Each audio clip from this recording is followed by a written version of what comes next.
네, 성창경 위원장과 함께 성창경의 미친 언론 하겠습니다. 어서 오세요. 예, 안녕하십니까? 네. 저 어제 KBS 갔다 왔어요. 아, 그랬어요? 예. 집회 보셨어요? 그건 아니고 죄송합니다. 저널리즘 제인가 하는 프로그램 있죠. 예, 예. 정세진 아나운서가 진행하고 네. 출연하셨구나. 네, 거기 한 달쯤 전에 네. 유튜브를 주제로 할 때 저한테 섭외를 요청했는데 벌써 2달 전인가요? 그때가 마침 8.15 날 녹화였는데 우리 고성고 TV하고 일정이 겹치고 조정이 안 돼서 그때는 제가 못 나갔고요. 네. 어제는 이제 국회 국정감사 여러 가지 좀 문제점들을 짚고 그것을 보도하는 언론의 태도들을 한번 비판적으로 좀 봐주십사 하고 요청을 해서 제가 녹화하고 왔어요. 아, 네. 거기 이제 고정 패널이 있잖아요. 네. 네, 그 기자들도 나오고 그리고 이제 저같이 그 게스트가 한 명 더 있던데 그 정청래 전 의원 민주당에 네. 그래서 그 둘이 이제 초청받아서 한 3시간 녹화하고 왔어요. 방송 이번 주 금요일인가요? 28일인가? 잘 모르겠네요. 예.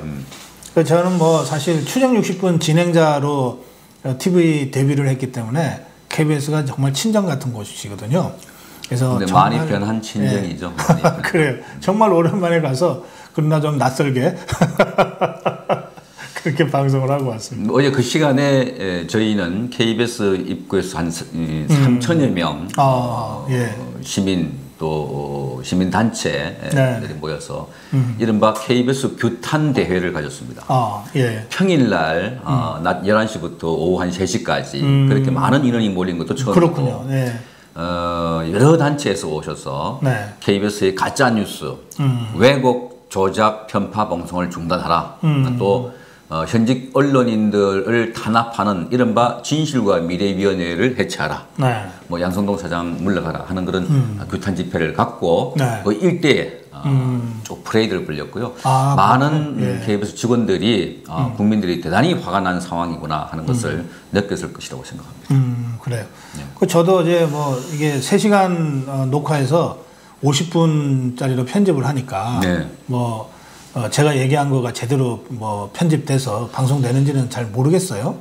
그런데 제가 하여튼 좀 할 얘기는 좀 했습니다. 네. 그러니까 그 KBS 관련해서는 제가 그 얘기 했어요.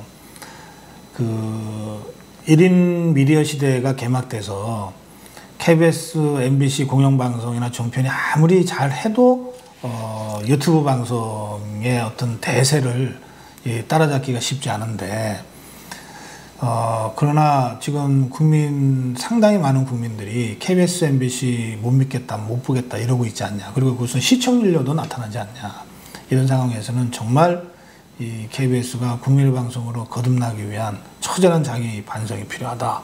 이제 그런 취지로 제가 토론을 했는데 과연 그게 실제 방영될지를 잘 모르겠습니다. 꼭 한마디 좀 지적하고 싶어요.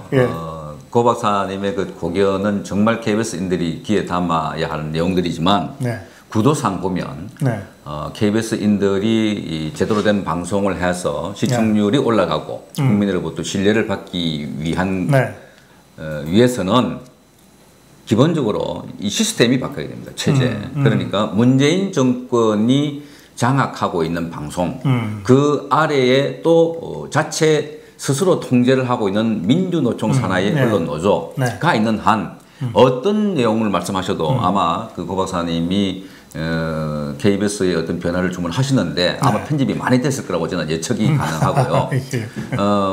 그 콩을 파츠라고 이야기를 하는 사람들이고 그 사슴을 말이라고 지칭하는 사람들이 많은 상황이기 때문에 아주 유리한 자기들 형식으로 끌고 가고 있어요. 아까 논평을 하신 거 보니까 남북 합의서 등등 있잖아요. 근데 이해가 안 된다 말씀. 저는 이해가 돼요. 이건 기본적으로 북한에 대한 이 정권의 태도는 그야말로 법을 해석하려는 게 아니고, 그리고 우리가 해석하다 보니까 구태여 이건 합의를 하려고 보니까 뭐 안보상의 위험 또는 돈을 많이 들어야 되니까 그래서 비준을 받으라 하는데 그게 아니라 사실 우리가 묻고 싶은 거는 왜 우리의 적대 국가인 북한에게 그렇게 일방적으로 퍼주려고 그러고 왜 그렇게 북한 친화적인 정책을 하느냐 하는 걸 물으면 전 답이 그래요. 이해가 안 되는 부분이 왜 가능하냐면 이 사람들은 북한 친화적인 사람들이고 친북한 사람이고 말하자면 북한 위주로 우리 체제를 재편하려는 사람들이 아닌가. 그렇기 때문에 모든 것이 이해가 돼요. 그렇게 설명하면. 그런데 대한민국과 북한을 따로 떨어져놓고 동등한 관계에서 보면 이해가 안 되지만 그러나 옛날에 고려시대에 13세기인가요? 거기 원나라 간섭기 때 그래요. 예. 그 충선왕 뭐 충렬왕이라고 앞에 충자 붙이지. 고려의 그 원나라에 충성하겠다는 왕 이름을 붙이기 위해서 충자 붙이지 않습니까? 예. 그때 그 고려 그 여성으로서 그 중국 원나라 황제의 부인이 됐던 기황 기황후. 예, 기황후. 그 동생이 뭐 기철이든가 뭐 오빠가 있었는데 그 아주 뭐 횡포가 심했죠. 그러니까 말하자면 원나라의 힘을 등에 업고 조선 그 고려를 통치했던 그런 세력들 아니겠습니까? 말하자면 지금 임종석 실장을 비롯한 일련의 그런 주사파들이 대한민국을 북한에 갖다 파시려고 하는 것이 아닌가. 이런 그 의혹을 갖고 보면 다 해석이 돼요. 그런데 그걸 그냥 평범한 국가 대 국가 또는 집단 대 집단의 어떤 교섭이나 이걸 보니까 이건 뭐가 해석해야 되고 설명해야 되는데 그러나 그건 설명이 안 되는 부분들은 바로 지금 이런 이 정권의 정체가 그래서 그 부분에 대한 우려가 사실 우리나라 문재인 대통령을 뽑아줬을 때 어떻게 대한민국을 북한에게 이런 정책을 하라고 우리가 뽑은 적이 위임한 적이 있습니까? 말하자면 이거는 다시 국민 투표를 해서 1년의 대북 정책, 1년의 북한에게 흡수되려고 하는 이런 경향성에 대해서 북한으로부터 아니 대한민국 국민으로부터 다시 신임을 받고 또는 위임을 받고 해라. 어떻게 우리하고 함께 싸웠고 피를 흘렸던 적대적인 관계 지금도 이어지고 있는데 그 사람들에게 무조건 퍼주려고 하느냐. 그러니까 아까 그 남북 연락사무소 금액이 100배라 그러셨나요? 100배요. 예, 100배도 차이 나는데 먼저 8,600만 원을 받고 실제로는 97억을 썼다. 그러니까 사인하지 않는 상황에서도 비준받지 않는 상황에서 그 A를 줬다 그랬는데 A가 100배만큼 줄 수 있는 그런 상황이 오는 것은 석탄을 보십시오. 그 이제 VOA에서 보도를 했고 이제 외국에서 문제를 제기해서 드러난 거지만 그게 안 드러났다면 그러니까 지금도 우리가 모르는 사이에 북한에 갖다 주고 있는 것 이런 걸 보면 안보가 해이되고 해체되고 경제가 종속되는 이런 상황을 볼 때 대한민국은 심각한 위기 상황인데 이걸 대등한 관계에서 볼 게 아니라 지금은 위기 상황이다. 알겠습니다. 위험 상황이다라는 걸 보셔야 될 것 같습니다. 여기 정보부장님 실시간 시청 1위인데 노출이 안 되고 있으니까 확인 바랍니다. 왜 안 되고 있어요? 네, 그것도 우리 대행사한테도 좀 물어보세요. 네. 그 구글에서 104건 못 찍은다고 발표했더만요. 그래요. 대단한 고성국 팀입니다. 아니 그리고 또 임팩트 컸어요. 민주당 그 무슨 특위에서는 104건의 자기들이 요구한 그 명단에 고성국 TV는 포함이 안 돼 있다. 그리고 또 자기들이 공식 발표를 했어요. 하여튼 뭐 그건 그렇고요. 그 저는 어제 이제 그 저널리즘 J에 이제 출연을 하면서 사실은 해야 되나 말아야 되나 좀 고민했어요. 했는데 그리고 많은 분들이 주위에서 뭐 거기 가서 아무리 좋은 말씀을 해도 다 이게 생방송도 아니기 때문에 그 들러리나 쓰고 이른바 악마적 편집으로 해코지 당할 수 있다 이렇게 걱정들을 많이 하셨어요. 그래서 제가 이제 뭐 그럴 수도 있겠다 생각을 했는데요. 그러면 이런 식으로 안 하면 그럼 이제 그 빈자리를 누군가가 이제 대충 채우게 되겠죠? 엉뚱하게 채우거나 아니 없어지거나 그러면 어떻게 되나 결국은 아무리 불리하고 또 그러한 이 상황이 이렇게 걱정이 돼도 그래도 적극적으로 들어가서 막 이렇게 상처도 좀 생길 수 있지만 그걸 해야 되는 거 아닌가? 그런 생각이 들어서 제가 했거든요. 그리고 이제 하고 나니까 저도 사실은 이게 어떻게 편집이 될까 조금 이제 좀 걱정도 되는데요.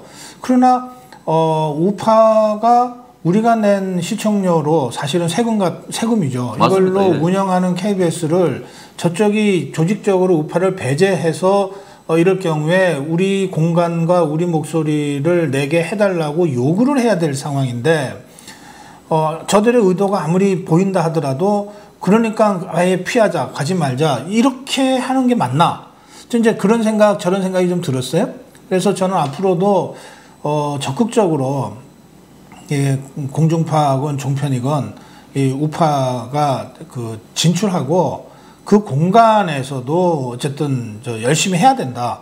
근데 뭐 그러면서 전체적으로 상황을 좀 이렇게 반전시켜 가도록 노력해야 되는 거 아니냐? 저는 이제 그런 생각을 어제 했어요. 저는 그 의견에 100번 동감을 합니다. 그 현장에 가셔서 싸워야 돼요. 그러니까 저기가 편파를 할 거다. 그래서 좌파들만 모인다 해서 공간을 비워두거나 빠져버리면 아예 우파들이 쓸 공간이 없어지거나 다른 사람들이 들어와서 왜곡할 가능성이 많고 그 안에서 설사 편집을 한다 손 치더라도 우리 주장을 방송국 내에서 떳떳하게 펼치고 그 목소리가 하나 켜켜이 쌓이다 보면 힘이 되고 파워가 되는 거지 않습니까? 계속해서 그 작업을 해주시길 바라고 그러니까요. 있습니다. 예. 하여튼 이제 저도 좀 지켜보겠습니다. 자, 그러시고요. 이 우파단체 이제 어제 이제 한 4시간에 걸쳐서 집회를 아주 성공적으로 성황리에 잘 하신 것 같은데요. 앞으로 혹시 어떤 계획이 있으신가요? 네. 어제 우파단체 행사는 굉장히 의미가 있습니다. 왜 그런지 아십니까? 그동안 주로 주말에 광화문에서 모였던 행사를 주중에 기관에서 모여서 우파단체들이 당하고 있는 어려움, 불이익 또는 자기 주장들을 했다는 데서 의미가 있고요. 그 다음에 주말에서 각 단체가 분리돼서 말하자면 덕수궁 또는 동아면서점 또는 뭐 애국당 모임 이렇게 각각 통합되지 못했는데 어제는 그 단체가 다 통합이 됐습니다. 그러니까 평일 점심시간에 한 3,000여 명이 모인다는 건 대단한 결집이었고 거기다가 각 단체가 다 모여서 심지어 애국당 조원진 대표도 오셨고 김진태 의원도 오셨고 이런 각 단체가 그동안 각기 다른 목소리를 또는 다른 길을 가는 듯한 보였던 사람들이 하나가 되자 해서 처음으로 모였던 단체인데 어제 이제 그 행사를 주관했던 측은 나라 지킴이 고교연합 에서 한 20여 개 단체가 했는데 굉장하게 많은 사람들이 같이 가자 앞으로 저도 호소를 했습니다. 이제 뭉칩시다. 절대로 따로따로 가지 맙시다 라고 이야기를 했고요. 그리고 이 모임들이 앞으로 이제 법원, 검찰, 경찰, MBC, 또는 국정원, 심지어는 청와대까지 이제 직접 그 기관에 찾아가서 당하고 있는 이런 우파 국민들의 소외된 목소리, 억압받고 있는 목소리들을 전달하려고 하고 있습니다. 그래요. 예, 알겠습니다. 여기 하여튼 적극적으로 어디든 공간을 확보하기 위해서 노력하고 거기서 활동해야 된다. 이제 이런 의견들 많이 보내주고 계십니다. 예. 자, 그리고 어제 참 강용석 씨가 법정 구속됐죠? 네네. 참 여러 가지 시선이 있어요. 강용석 씨에 대한 거는 약간의 법조인이지만 조금 튀고 기이한 행동도 하셨고 그렇지만 우파 행동도 했고 또 법조인이면서도 언론 활동을 많이 했던 그런 분인데 어쨌든 개인의 문제가 있으면 또 비리가 있다면 처벌받는 것은 법의 원칙이 아니겠습니까? 그런데 최근에 이제 이분이 가로세로 연구소인가요? 이제 만들어서 활발한 유튜브 활동을 했고 거기서 이제 말하자면 이재명 씨를 깐다든지 또는 정부 여당의 잘못된 것을 MBC 김세희 전 기자와 함께 활발하게 활동했는데 글쎄 도도맘인가요? 저는 그 분야에 대해서는 크게 아는 정보도 없고 한데 하여튼 개인의 일탈과 관련된 사무소 위조 등 해서 현행범으로 법정 구속이 됐다고 하는데 이제 그런 잣대를 들어놓는다면 지금 이재명 씨나 또는 김경수 씨 같은 분들 이런 사람들에 대해서도 거의 비슷한 잣대가 들어져야 되는 거 아닌가? 그러니까 좌파 진영에 있던 사람들도 강용석 씨와 비슷한 그런 혐의를 받고 있는 분들 가운데 현직의 아주 뭐 활동을 활발하고 떳떳하게 활동하고 있다. 심지어 네.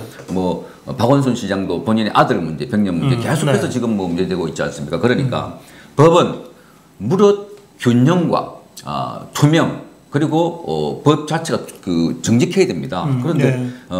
지금 집행되고 있는 거 보면 우파 인사들 또 우파 성향에 갖고 있는 분들에게만 표적적으로 집중적으로 집행되고 있는 것이 아닌가 하는 생각이 들어서 네. 뭐 이게 좀 문제가 있는 것 같아 생각이 들긴 합니다. 그래요. 알겠습니다. 저희 대행사에다가 이 실시간 인기 순위에 리스트 안 되는 거 상황을 얘기했고요. 그쪽에서 지금 알아보겠다고 하고 있으니까요.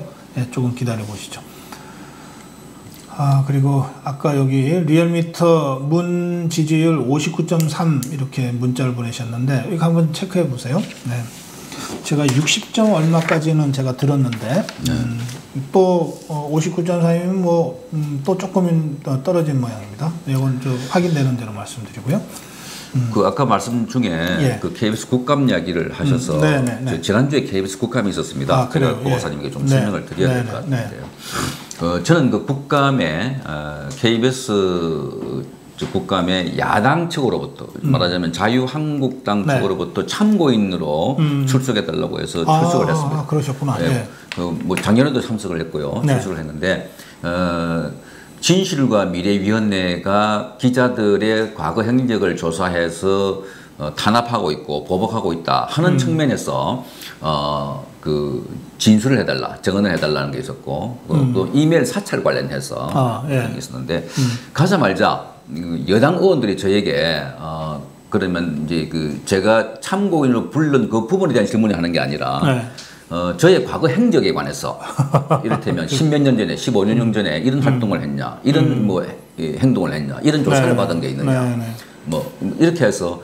꼬치꼬치 따져먹고 또 최근에 이제 어디 유튜브에 제가 출연한 내용이라든지 또 강의한 내용이라든지 이런 걸 또 텍스트를 가져와서 이건 뭐 어떤 취지로 했느냐 말하자면 그 KBS의 피감기관의 증인으로 왔던 양성동 사장과 정필모 부사장 등 해서 이 사람들이 그 세월호 당일날 노래방 갔다는 의혹과 또 부사장은 회사 허락을 받지 않고 외부에 그에게 돈을 받고 행사에 나갔다가 그걸 감사원 적발에 대해서 당시에 기자신문이 있는데 감봉 3월에 그 중징계를 받고 있는 상황에서 갑자기 이 사람이 양성동 사장에 의해서 부사장으로 발탁이 됐어요. 뭐 이런 문제들을 따지는 상황이었는데 야당 의원들은 갑자기 여당 의원들은 그 부분에서 저에게 이제 질문을 하려고 하니까 차단을 해서 이제 성찬경 위원장이 그게 뭐 어떤 평가를 받고 있냐, 거구가 아니냐, 뭐 그러면서 거구 소리를 듣기도 하고, 때로는 일베 소리도 한다. 그게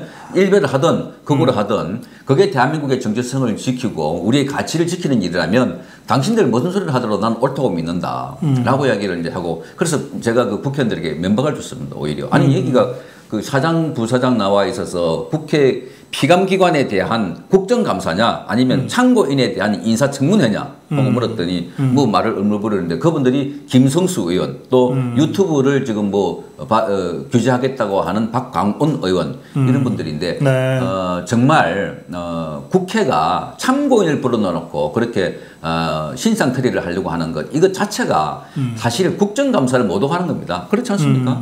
그 국정감사 그리고 그건 국회의원들의 갑질이죠. 어떻게 특정 노조의 그 하수인 같은 역할들을 국회에서 그렇게 하십니까? 저는 그런 걸 보고 굉장히 참 국회가 정말 이렇게 변했나? 지금은 아까 말씀드렸다시피 그 청와대가 그 북한과의 뭐 비준 이런 게 있잖아요. 논리와 상식이 아니라 우리 편이니까 무조건 법을 드러내가지고 이렇게 이어령 비어령 하듯이 이런 논리로 저런 논리로 방어하는 거지 그게 합당하거나 저는 생각지 않습니다. 그러니까 지금은 투철한 두 진영의 싸움이고 그는 하나는 주사파가 중심이 되어 있는 종북 세력들이고 하나는 자유 대한을 지키려고 하는 세력의 싸움이기 때문에 이걸 법적으로 해석한다거나 논리적으로 설명하는 거는 그 사람들의 미사여구고 우리는 이걸 저지해야 되고 싸워야 될 상황이다 이렇게 봅니다.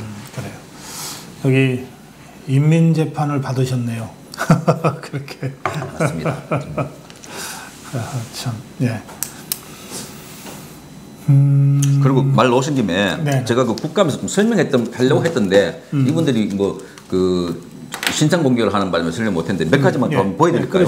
여기 보시면 이 그 KBS가 그 지상파가 화면 좀 잡아보세요. 예, 지상파가 그 가짜 뉴스를 하는 유형이 뭔가를 그러니까 지금 우리가 가짜 뉴스 한다고 말하지 않습니까? 지상파가 하는 가짜 뉴스의 핵심은 특정 사안을 교묘하게 비틀어서 아닌 것처럼 여론을 호도하고 여론의 핵심 방향을 비켜가는 하는 그런 조작성 강령이 굉장히 강합니다. 이걸 보면 허위범 특검 임명하는 날에 갑자기 구여권 매크로 수사를 한다고 뉴스는 이렇게 물타기 하고 있습니다. 그러니까 드루킹을 조사를 해야 되는데 구여권 조사를 한다 이런 식으로 한 게 하나 있고요. 이걸 보면 노회찬 의원이 4천만 원을 받았다고 하는 날 KBS는 노회찬 의원을 스튜디오로 불러가지고 특활비를 본인이 반납을 했다. 투명화한다. 하는 조작 내지는 여론을 그 왜곡시키는 이런 보도를 한 게 있고요. 자, 이렇게 설명드릴게요. 노회찬 의원의 이게 이제 자살이 정치자금법 때문에 그렇다. 이렇게 또 그래서 제도 개선이 필요하다. 예, 소득 분배가 최악이었다는데 이게 제목 보면 가계소득 통계 뭐가 통계의 문제로 이렇게 보도를 했습니다. 실증적으로 이렇게 했습니다. 그러니까 그 통계가 잘못됐구나 이런 인식을 갖지 않겠습니까?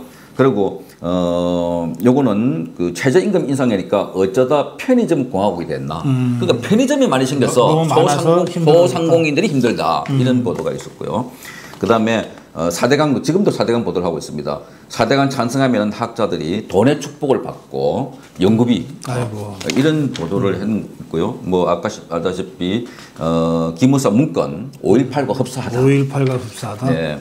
그 다음에 지금도 MB 청와대 천안함 승급 문제 MB가 지금 물러난 지 얼마나 됐습니까? 그런데 아직까지도 MB를 이렇게 공격하는 뉴스 박근혜 정권을 공격하는 뉴스 대신에 왜 문재인 정권을 공격하지 않습니까? 그러니까 죽은 권력은 이렇게 막 부관 참시하면서 살아있는 권력에 대해서는 소리를 못 쓰고 있는 거 아닙니까? 이거 보십시오.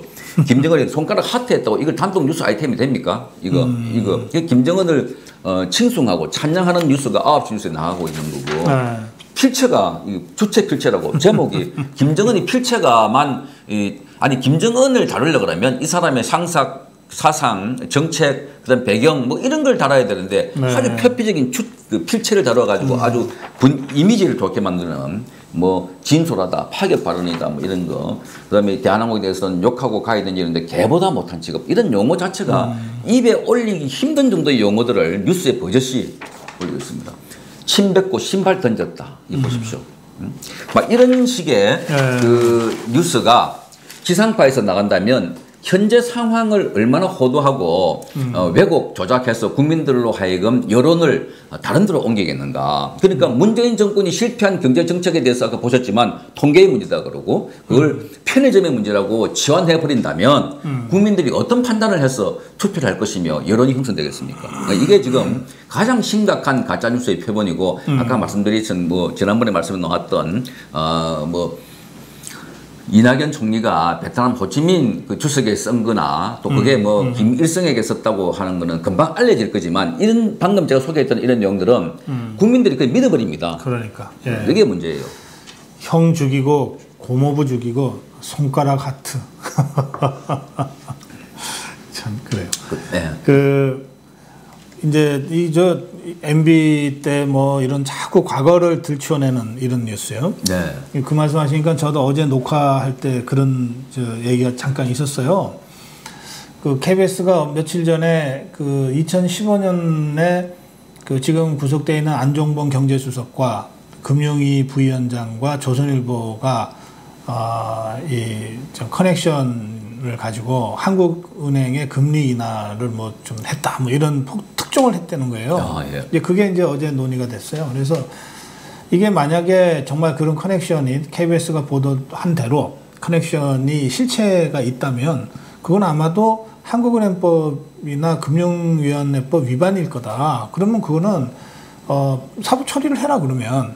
그런데 그 커넥션은 커넥션대로 권언유착이니까 그것은 그 수준에서 우리가 척결해야 되지만 동시에 중요한 게 한국은행 독립 문제 아니냐. 그렇게 하면서 제가 얘기했죠. 그러면 3년 전에 박근혜 정권의 그런 한국은행 독립을 침해할 우려가 큰 그런 권한 유착이 있었다고 지금 KBS가 특정을 했다면 그러면 그 한국은행의 독립성 침해는 지금 정부에서는 그러면 제대로 잘 구현되고 있는가를 같이 봐줘야 되지 않냐. 그런데 불과 며칠 전에 이낙연 총리가 이해찬 대표가 그 한국은행 이해찬 대표인가 홍영표 원내대표인가 어쨌든 집권당의 그 유력한 지도자 정치인들이 네. 한국은행 금리 인상을 공개적으로 요구했다. 그러면 이거는 숨어서 몰래 문자 보내면 커넥션이고 공개적으로 하면은 그런 커넥션 아니냐. 근데 이 부분에 대해서도 같이 봐야 된다. 제가 이렇게 문제를 제기했더니 왜 과거 얘기하는데 현재 얘기를 합니까? 아니 현재 얘기를 하고 미래 얘기를 해야 되는데 왜 과거 얘기를 하냐? 역사 공부 시간입니까? 아니 그래서 제가 우리가 과거를 돌아보는 것은 현재를 다시 짚어보고 미래를 나가기 위해서 아닙니까? 하여튼 이 사람들이 뭔가 이 이슈를 택하는 것은 그런 우리 상식적인 어떤 이 논리가 아닌 것 같다.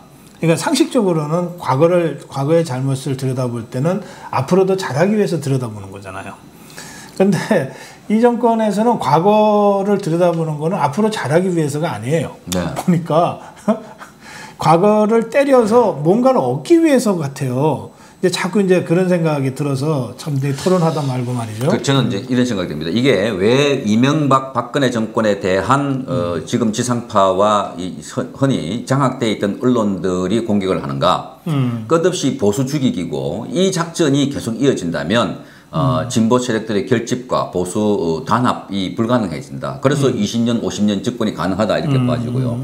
지금 제대로 된 언론이라면 문재인 정권이 그 비슷한 사례로 네. 정부 부처 다른 기관과 유착되어 있거나 또는 그 적폐청산위원회라는 걸 각 부처마다 설치하고 있는데 이걸 임종석 비서실장과 백원우인가요? 거기 민정수석이 이제 주도를 해서 뭘 한다는데 거기 어떤 지침이 내려가고 이른바 KBS 지금 사장을 선임하고 있는 과정에 이제 이런저런 설이 많이 나오고 있거든요. 그러니까 여기 어떤 범위에서 개입을 한가 누가 어떤 지시를 줬기 때문에 투표하는데 교묘한 수가 나왔다 그래요. 누군가가 당신은 A를 찍고 당신은 B를 찍어서 3명을 압축하는데 이 3명이 압축될 수 있도록 한 사람 배제할 수 있도록 완벽한 그런 그 수를 조정해주지 않으면 안 되는 것 같은 이런 의혹을 제기한 사람들이 있거든요. 그러니까 그런데 그런 문제 현재 정권에서 권력의 힘으로 휘두르고 있는 법이나 제도를 망치고 있거나 또는 그것 때문에 피해를 보고 있는 사람들을 위해서 취재를 하고 또 뒤에서 캐내고 이렇게 해야 되는데 이 사람들은 현재 권력들과는 같은 편이 됐어. 마치 문재인 정권의 그 팬클럽을 지금 운영하고 있는 것이 기자들인 것 같고 그러면서 과거에 경쟁자였던 이명박이나 박근혜 정권에 대해서는 이미 지나간 것 아까 보셨지 않습니까? 네. 계속 파내가지고 보수 혐오증을 키워주고 있는 뭐 이런 상황인데 이것들을 이 언론이라면 현재 걸 캐내야죠. 정권부의 청와대 주변에서 일어나고 있는 비사 야담을 캐내서 그 특종이 나오지 않습니까? 밤에 취재를 해야 되는데 그런데 이 사람들은 일체 거기는 우리 편이기 때문에 그 문제를 삼지 않는 묻지도 따지지도 않는 것 같은 이런 게 오늘날 장악된 언론이고 이 장악된 언론 때문에 문재인 정권의 좌파 강점이 가능하고 좌파 강점이 가능하기 때문에 이 사람들은 앞으로 20년 50년 간다 그러면 자기들이 계획했던 공산주의 사회주의로 갈 수 있다 이렇게 장담을 하고 있는 것이 아닌가 이렇게 생각이 들어서 국민들이 정말 뉴스를 잘 분별을 하고 그다음에 전에도 말씀드렸다시피 이게 왜 저런 인터뷰가 갑자기 나왔지 왜 상대방 정당 인터뷰는 없는 거지 제목은 왜 저렇게 뽑은 거야 이런 것들을 보셔야 돼요. 그렇지. 예, 그걸 분별하셔야 됩니다. 그렇지 않으면 속습니다. 그 제가 어제 뭐 녹화만 아니라 이 좌파 패널들하고 계속 뭐 TV조선에서도 토론하고 논쟁하잖아요. 예. 제가 순간 좀 멍할 때가 있어요. 뭐냐면 이 사람들이 무슨 토론을 하다가 갑자기 박근혜 정권 때 침대가 뭐 1,몇백만 원이었는데 그게 어떻고 도저히 저 같은 정치평론가도 다 잊어버린 옛날 얘기를 자꾸 꺼내요. 불쑥불쑥. 근데 그거를 숫자까지 쫙 얘기하는 거 보니까 조사해서 다니는가 봐요. 이명박 정권, 박근혜 정권 9년 동안에 실수가 왜 없었겠어요? 잘못이 왜 없었겠어요? 그러니까 두 사람이 지금 굉장히 어려운 처지에 있잖아요. 그러면 그때 있었던 그런 여러 가지 잘못된 것과 이런 사건들, 이런 것들을 이 사람들이 수첩에 써놓고 다니나 봐요. 그래서 무슨 토론만 붙으면 그걸 꺼내. 응? 그러니 앞으로 나갈 수가 있나요? 그런 식으로 딱 토론이 들어가면 그 속에서 아니 박근혜 대통령에 대해서 지금 얘기하는 것은 오해다. 그리고 가짜 뉴스다. 근데 이렇게 토론을 하고 싶어도 그 토론이 들어가는 순간 박근혜 토론에서 끝나는 거예요. 지금 정작 중요한 것은 집권 권력을 잡고 있는 문재인 세력과 좌파 세력이 국가 경영을 어떻게 하고 있냐인데, 그래서 그걸 논평하기 위해서 만났는데 자칫 잘못하면은 박근혜가 잘했냐 못했냐 갖고 논쟁하다 끝나는 거예요. 즉 그 프레임이 여야에 다 걸쳐 있습니다. 그러니까 여당은 계속해서 아까 제가 말씀드린 것처럼 이명박 박근혜를 노출시키는 것이 부정적인 이미지, 좋은 뉴스 하나도 없습니다. 글쎄. 여전히 이명박 박근혜는 국정농단을 하고 있는 세력으로 국민들 그 정서에 각인시키려고 하는 의도가 아닌가 보여지고, 거꾸로 야당도 마찬가지입니다. 그러니까 지금 그 박근혜 정권에 대해서 이걸 뛰어넘어 가지고 뭔가 이게 더 큰 리더십을 발휘해야 되는데, 여전히 지금 김병준 체제와 전원책 체제는 어떤 생각이냐면 이 박근혜를 어떻게 평가해야 되냐. 그 박근혜는 평가 대상이 아니라니까요. 박근혜는 지금 이미 이 정권에 의해서 완전히 부관 잠식되고 있는 그야말로 능지 거열형이 처해져 있는 상황 아닙니까? 아무런 자기 방어도 없고 수적이 없지 않습니까? 구속돼 있고 하는 상황에서 박근혜가 아니라 박근혜를 탄핵시켰던 사람들에 대한 평가를 해서 그 다음에 그 사람들이 잘못했다면 잘못한 걸 인정을 하고 그 다음에 뭐 합치든지 통합을 하든지 해야 되는데, 자꾸 감옥에 가 있는 박근혜를 건드리는 순간 절대로 그 박근혜라는 상징이 되는 이승만 박정희로 이어지는 확실한 보수 우파 가치를 훼손하고는 절대로 보수가 합치줄 수가 없습니다. 그러니까 생각해 보십시오. 그 박근혜를 탄핵시킨 세력들은 결국은 알고 봤더니 좌파 세력입니다. 그렇잖아요. 이 정권이 또 지금 진행되는 걸 봐서는 이 정권은 대한민국을 북한에게 갖다 바치려고 하는 까지 우리가 생기고 있는 것만큼 위협적인 외부 세력입니다. 따라서 이 세력과 싸움이 붙었는데, 아니 안에 있는 박근혜를 쳐다니요. 그러니까 지금은 바깥에 즉 외부 세력들 거기와 함께 부역했던 탄핵파들에 대한 평가를 하고 그 사람들에 대한 역사적인 그 평가와 더불어서 뭐 잘못이나 자기들 그 과거에 대한 이 사과를 하고 난 뒤에 뭐 통합을 한다든지 또 뭐 인적 정리를 한다든지. 지금은 방정식이 두 개예요. 말하자면 통합과 인적 그 쇄신입니다. 그러니까 지금 김병준과 전원책 이 두 사람은 그 중에 하나만 선택하려고 하는, 그러니까 통합을 하자 하니까 사람을 손을 안 댄다고 하고, 또 사람을 손대려고 하니까 통합은 멀리 가는 것 같고, 그러니까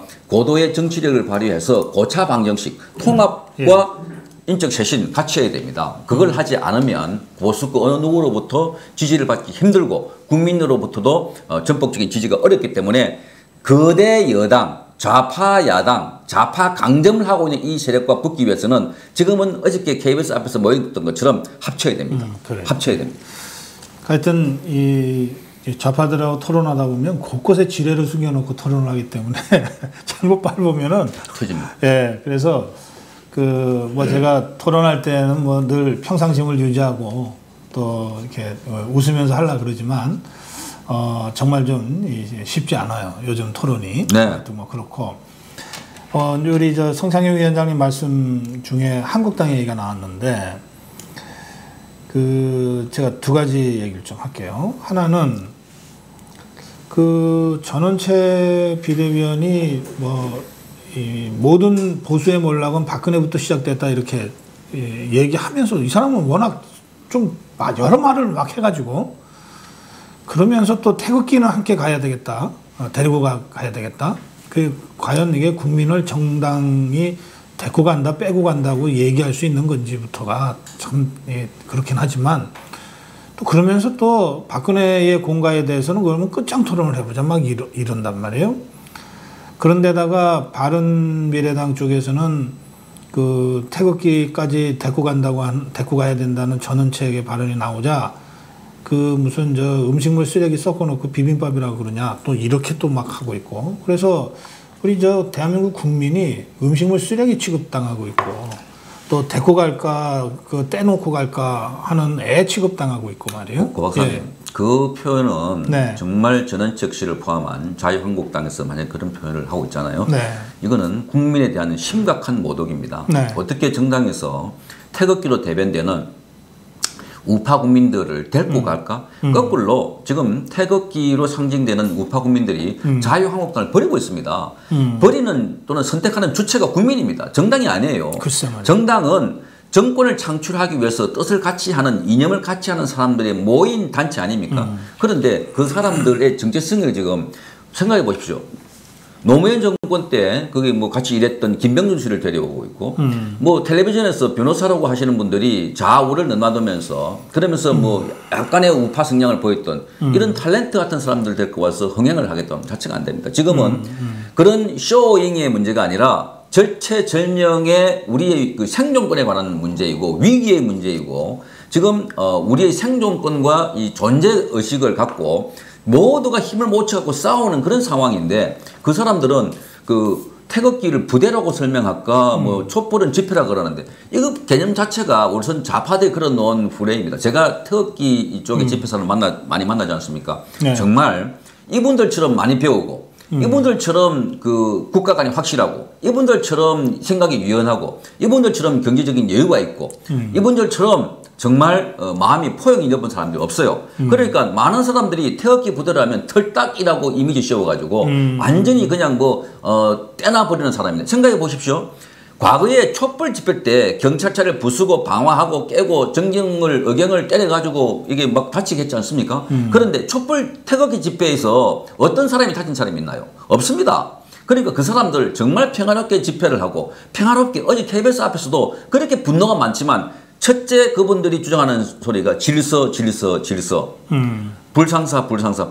이걸 막자는 겁니다. 그러니까 정말 배웠던 분이고 저는 앞으로 대한민국은 이 사람들이 산업화 시대, 민주화 시대에서 대한민국을 일으켰던 사람이고 자기들의 피땀을 흘려서 만든 나라가 고스란히 우리의 그 적대 세력인 북한으로 갈까 싶어서 자기 호주머니 틀어서 나온 사람들이에요. 그래요. 그 사람들을 무슨 그 틀딱이라고 거구라고 그렇게 매도를 하는 이런 그 여당 프레임에 야당이 따라가서 태극기가 부대인가 정말 지금 여당에 있는 지도자들 정말 그 사람들은 이 태극기 이 집회를 평가할 자격도 없는 사람들입니다. 그 사람들이 그렇게 싸울 때 어저께 그래 사실은 저는 그렇게 봐요. 이 저 문재인 정권 안에서 자유한국당이 언론의 자유가 이렇게 심하고 침해받다면 그 사람들 다 스톱하고 나와가지고 방송사 앞에서 집회를 할 때 다 보십시오. 과거에 그 촛불 집회를 할 때 야당 국회의원들, 더불어민주당 국회의원들이 얼마나 많은 사람들이 광화문 광장에서 모여가지고 비가 오나 눈이 오나 했습니까? 그런데 단 두 사람 나타났어요. 김진태 의원과 조원진 의원. 그러니까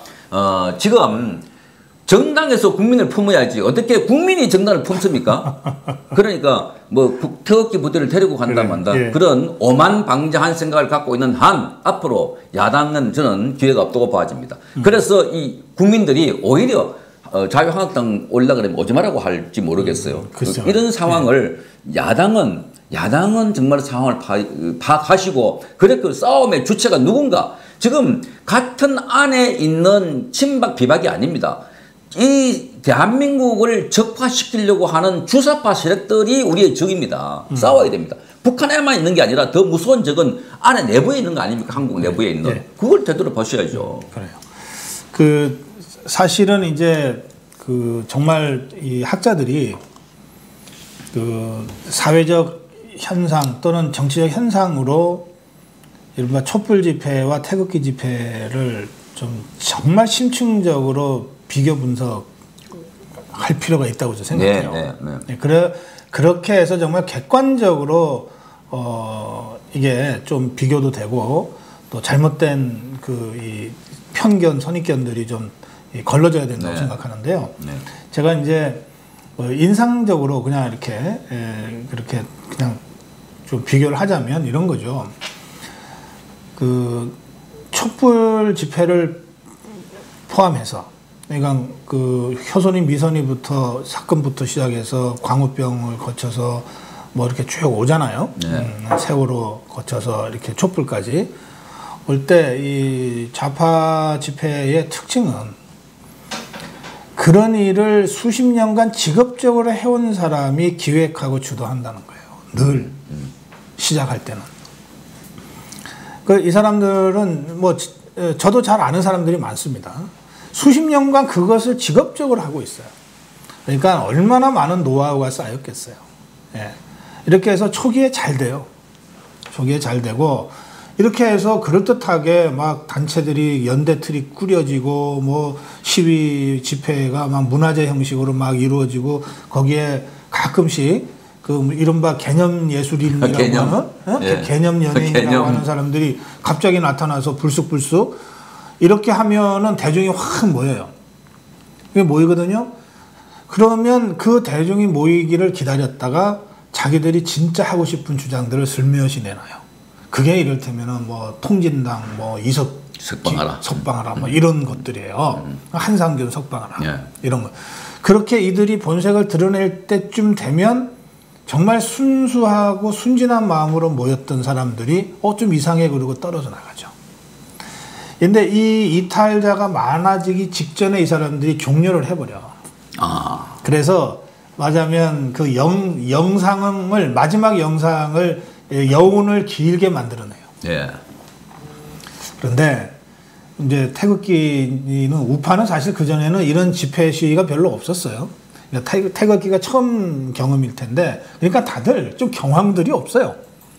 전문 무슨 시위꾼이 우파에 있는 것도 아니에요. 없습니다. 예. 예, 뭐 이렇게 종교 지도자 또는 이제 우파 시민운동을 했던 사람들이 일부 있지만 이분들도 다 개별적으로 움직인 분들이기 때문에 무슨 이 연대틀도 잘 안 만들어지고 뭐 스피커는 어디 가서 얼마를 주고 맞습니다. 빌려야 되는지 이런 것도 잘 몰라요. 예. 장소는 어디가 좋은지도 몰라. 그래서 늘 좌파한테 장소도 선점당하고 마이크 스피커도 저쪽이 더 크고 막 그래요. 예.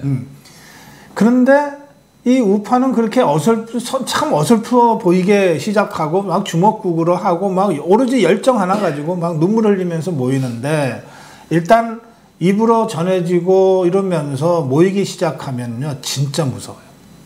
거기는 호수가 없어요. 동원된 조직이 아니에요. 맞습니다. 좌파는 거의 대부분 예컨대 620개 단체가 연대하잖아요. 그럼 620개 단체가 사람 동원하는 뭐 집회예요. 우파는 그런 게 아니잖아요. 그야말로 자발적으로 오는 거예요. 자발적으로 오고 그러니까 뭐 복장도 통일되어 있지 않고 무슨 슬로건도 제각각이야. 예?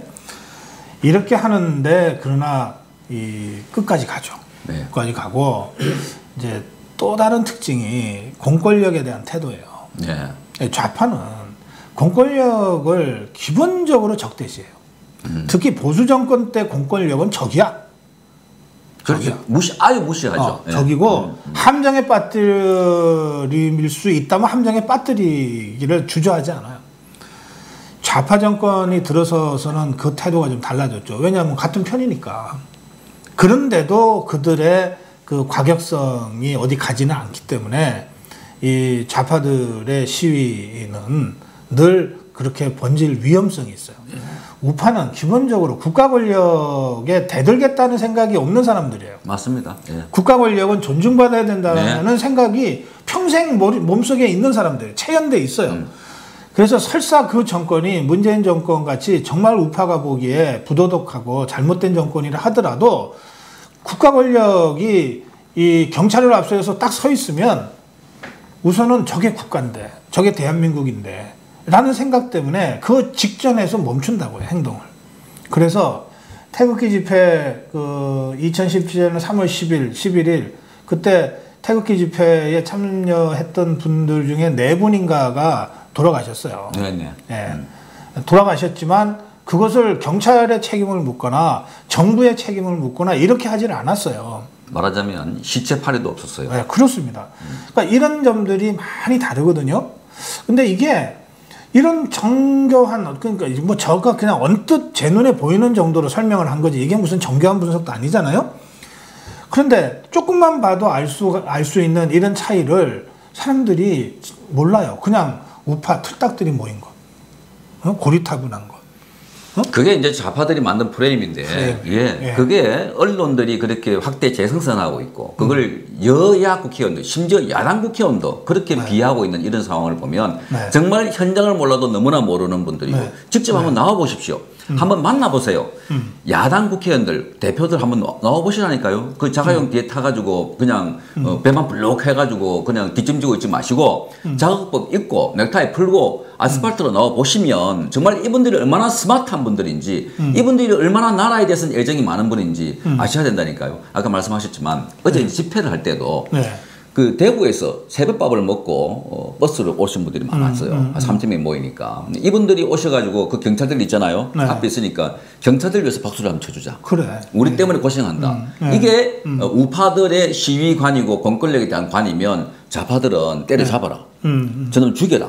이런 소리 많이 들었지 않습니까? 그러니까 이게 오늘 공권력만 쳐다보는 이 두 가지 다른 시선만 봐더라도 A와 B가 좌가 우가 동거하기가 힘든 상황이다 할 정도로 강력한 이념적인 지금 대립을 보이고 있는 이런 상황들인데 그러니까 지금 우리 우파 국민들이 갖고 있는 이러한 그 좌파 정권에 대한 분노 이런 것들은 그 전에 우리가 경험해보지 못한 것들을 일방적으로 한꺼번에 뒤집으려 하니까 이건 혁명적인 상황이다. 그래서 우리가 반발을 하고 있는 건데 여기에 정치력을 발휘해서 이러한 그 국민의 민의를 집합해가지고 그 정치 제도권 현상에서 풀어야 할 야당이 오히려 태극기 이런 그 집회에 모여있는 사람들을 그 신성하고 아름다운 태극기를 무슨 폭력단체나 거부단체나 거부란 게 뭡니까? 시위를 할 때 폭력을 동반한 단체들 아닙니까? 어디가 그 태극기 집회에서 폭력을 보셨습니까? 안 해요. 그러니까 그 어저께 또 한 말씀 더 드려야 되겠네요. 그 KBS에 대한 그저께 압수수색 영장을 집행하려고 경찰이 왔었습니다. 진실과 미래위원회에서 기자들을 조사하다가 몰래 이메일을 열어다본 의혹이 제기돼서 제가 고발을 했으니까 거기에 대한 이제 수사를 하기 위해서 진미위 사무실을 들이닥치는데 15명이 왔는데 그거 막았죠. 막았죠. 예, 그래서 집행 못했죠. 네, 집행을 못했고 1시간 만에 돌아갔는데 저도 이거 일종의 쇼로 봅니다. 그냥 아니 그 심재철 국회의원은 어떻게 신속하게 그 현역 야당 국회의원 사무실에 가서 다 뒤집고 가면서 그 KBS의 진실과 미래위원회는 거기는 기사 쓰는 곳이 아닙니다. 뉴스를 만드는 곳이 아니에요. 기자들 과거를 조사하는 그야말로 언론 탄압하는 장소라고 불릴 수 있는 곳입니다. 거기에 무슨 언론 침해가 있습니까? 아니에요. 그런데 거기 가서 반대한다고 불러갔거든요. 그 다음에 핵심은 뭐냐면 민주노총 산하 언론노조가 경찰청을 방문했어요. 그래서 이게 무슨 그 정치경찰이다. 그 다음에 지금 그 사장을 뽑으려고 하는데 이 사장의 흠집을 주기 위한 뭐 활동이다. 이렇게 해서 거센 항의를 하고 했단 말이에요. 그러니까 자기들이 입에 맞으면 그냥 뭐 경찰에서 뭘 구속하거나 하도 아무 문제 없는데 자기가 조금만 거슬리면 이거는 정치경찰, 정치검찰 뭐 엄중한 뭐 의도가 있다. 이렇게 덮어 씌우는 이런 체제를 볼 때 아 이거는 저는 이제 현장에서 느끼는 바로는 대화가 안 되는 사람들이다. 그런 생각을 느낍니다. 알겠습니다. 예. 오늘 시간이 다 돼서 여기서 마무리해야 되겠고요. 지금 막 조선일보 다시 구독하면 안 되겠나요? 하고 전화 왔네요. 20년 가까이 구독한 독자라 안타깝다나요? 그래서 이제 이분이 이렇게 얘기했대요. 조선일보가 앞장서서 6개월 이내에 문재인 끌어내리면 다시 구독한다. 그렇게 했네요. 그러니 그건 불가능하다고 그쪽에서 대답한 모양이에요. 아이고 참. 예. 조선일보 등 해서 우파 매체들도 지금 굉장히 혼란 상황이 있습니다. 가끔 보시면 굉장히 우파 가치가 극명하게 드러난 기사가 있는가 하면 때로는 그걸 굉장히 희석시키고 물타기하는 기사가 있고. 뭐 이렇게 그냥 이렇게 이런 일이 있었다고 문자를 주셨는데 저는 문재인 대통령도 우리 국민이 뽑은 그 헌법적 권한을 갖고 있는 대통령이기 때문에 이렇게 끌어내리면 안 된다고 생각합니다. 그냥 3년 6개월 동안 임기를 잘 마치기를 제가 정말 바라고 있습니다. 자, 고 박사님, 노컷 뉴스 품격 없는 태극기 집회에 관한 기사 좀 보세요. 꼭지가 돕니다 그러셨는데 이거 좀 찾아주세요. 제가 이 노컷 뉴스 품격 없는 태극기 집회라고 하는 뭐 특집 기사가 있나 보죠?